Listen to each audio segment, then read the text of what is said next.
Hello, hello.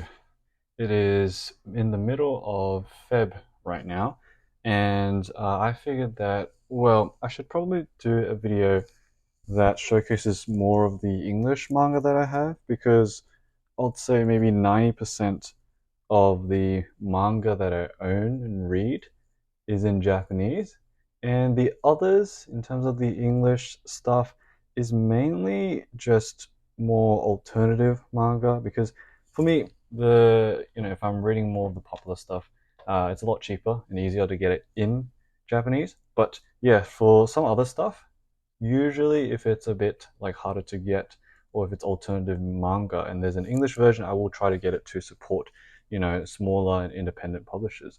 So today we're going to go through just a couple of those, and some Japanese manga, of course, but most of it will be English today. So just to start off with, I haven't read any of these manga yet, but I do want to put a little spotlight on Glacier Bay Books. I do have quite a few of their releases, not all. Eventually, I will get all of them, but a big shout out to them because the stuff they put out is insane. If you're looking for amazing and more underrated manga alternative stuff, then Glacier Bay is the place to go. And depending on your country, I think they do on their website have like a list of different sellers that also have some of their books. So check them out. But this one I did get a while ago. This one here is called Mothers by Kusahara Umi. They're also on Instagram too. And I believe this is a collection of different one-shot short stories. And what's really cool is that it came with a sick bookmark, like watercolor. So that's cool. And if I just open this up here, this is the inside. Yep. So it's a collection of a bunch of different short stories. And although I haven't read any of this yet, everyone who has said amazing things about this book. So I really do want to get into this soon enough because most of the stuff I read, as again, I said, is in Japanese. I usually save the manga that I have in English for when I'm tired because translating is a bit hard.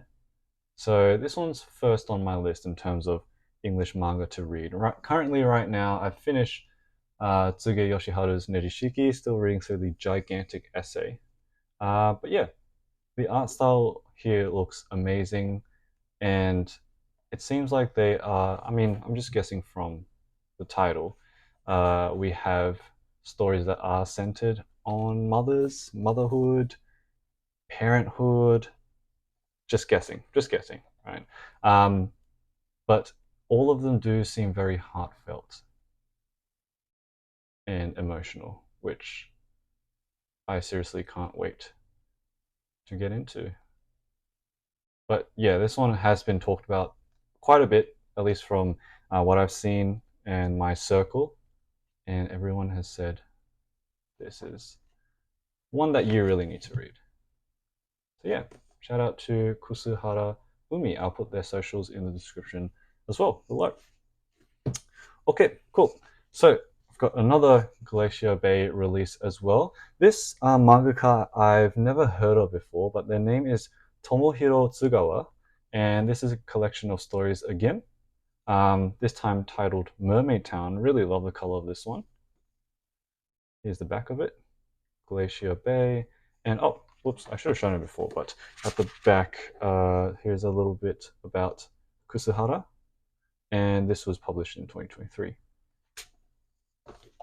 Yep, so coming back to Tomohiro, Mermaid Town and Other Collected Stories.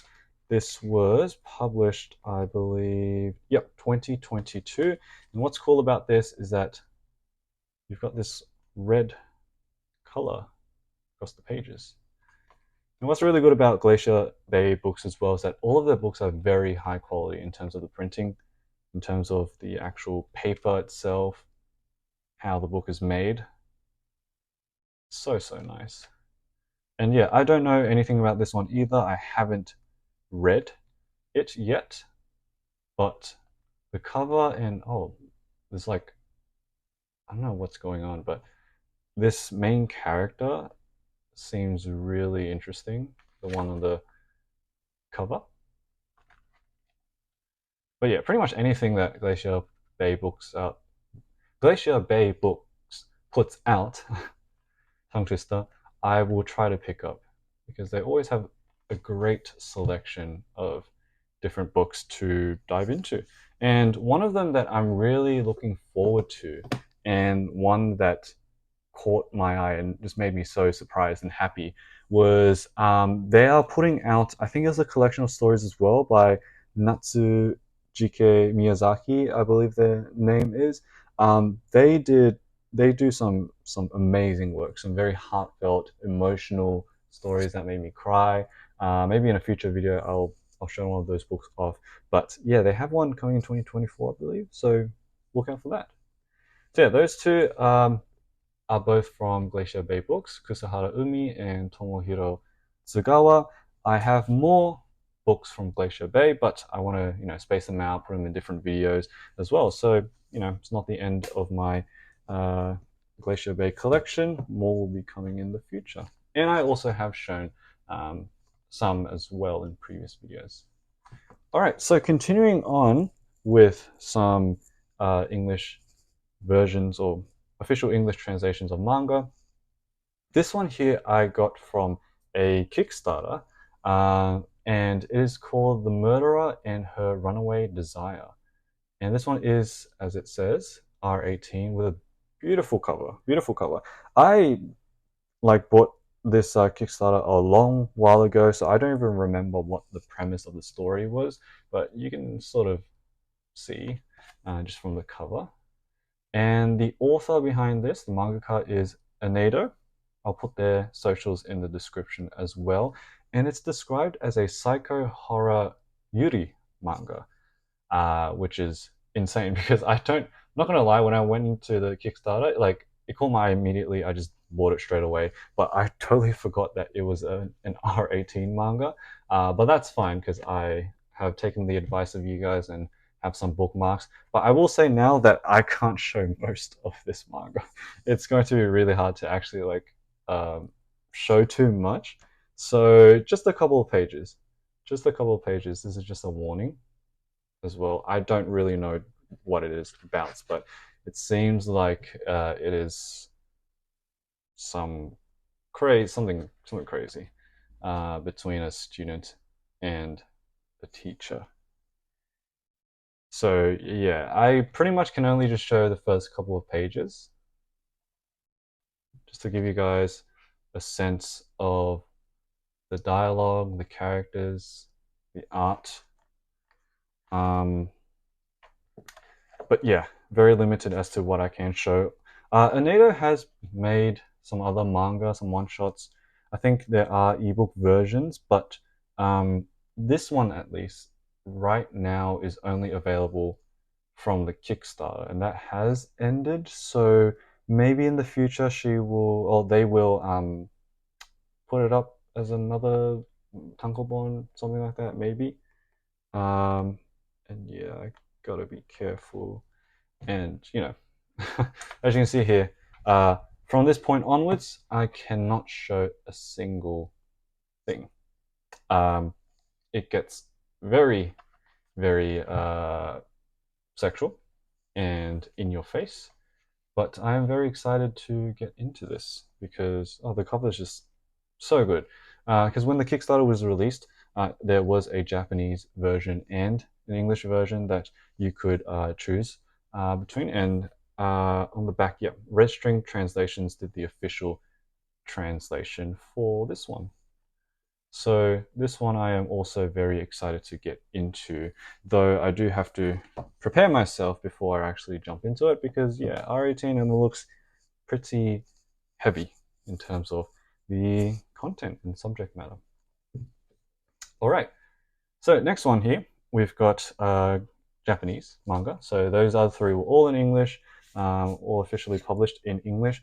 Now this fourth book here, we are moving on to a Japanese manga. This is a tankobon that is titled The Excitement of the Day. And it is a collection of works by Shinichi Abe, a mangaka who did serialize Ingaro, has released a number of tankobons. He did his most well-known work is the tankobon That Miyoko Asagaya Feeling, which I haven't read yet. I've read some one-shots. But this here, from what I could find online, is a collection of 10 works that are leaning more towards the erotic side of things because as far as I know, these works were published in Erotopia, which was as the name suggests, a more erotic uh, manga magazine. Well, I don't know if it was manga mainly, but it was a magazine. There was manga in it, but these are the stories here.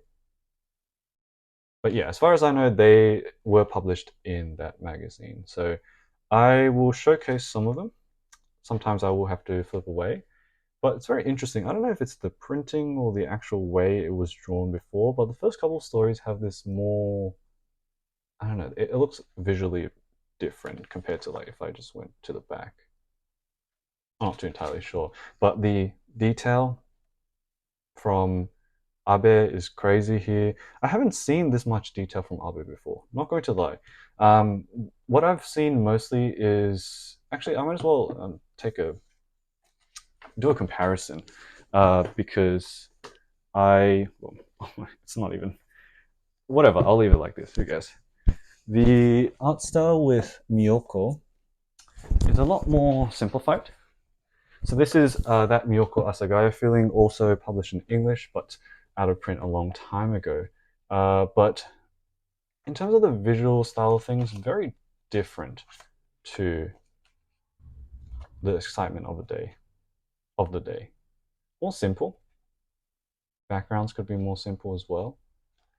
And then when you compare it to these stories here, they are, yeah, it's a way more detailed. So the background. It's beautiful either way. I do need to find out which one came first, Miyoko or these stories here. But yeah, as I said, leaning more towards the erotic side of things. Although here, some of the stories do change a bit to the art style and the character designs as well. Well, I don't know what this is, like advertising, I guess. But yeah, Abe is sometimes oh okay. Yeah, I was a bit lazy with this one. I didn't put in any papers or bookmarks, but I reckon it should be fine. But Abe, some of his stories are a bit hard to understand. But overall, the experience and the atmosphere of reading his works is amazing. But yeah, that is The Excitement of the Day by Shinichi Abe. Collection of works that are leaning towards the more erotic side of things. This was published in 2001, so I just collected a lot of stuff from his works in Erotopia. So yeah, I should hide this a little bit more. And let me just regain well, tidy some things up a little bit. But yeah, so it was a little bit of a shorter video today because I just have been lacking in terms of lacking in free time. So more of a short one, but I did want to put more focus on some English manga that I hauled recently.